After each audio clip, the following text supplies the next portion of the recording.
biri Süleyman Ekin.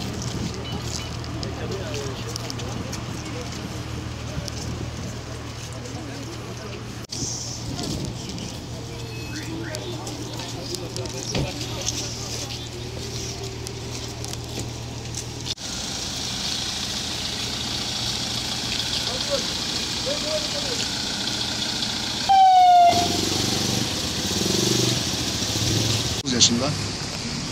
Bir haftadan beri yoğun bakımda yatmaktaydı. Abim dün cezaevinden gelip gördü. Öyle saatlerinde. Akşama doğru da Hakk'ın rahmetine kavuştu.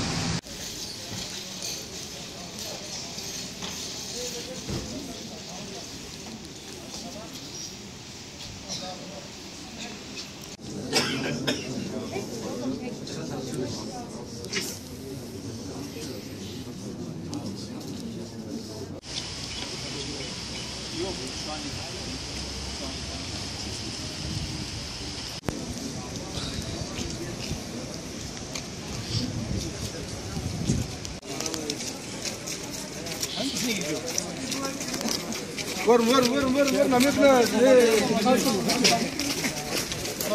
İşte canlı tablo, canlı vaaz karşımızda duruyor. Fazla söze ne hacet değil mi?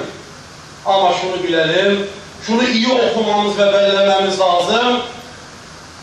Mücrimlerin başlarının diyor, boyunlarının Rabbisi karşısında boyunlarının bükük olduğunu Secde suresinde bir görseydin. Boyunlarının bükük olduğunu bir görseydin. Mücrimlerin, günahkarların. Allahu Ekber. Cenaze aracına yükleyeceğim.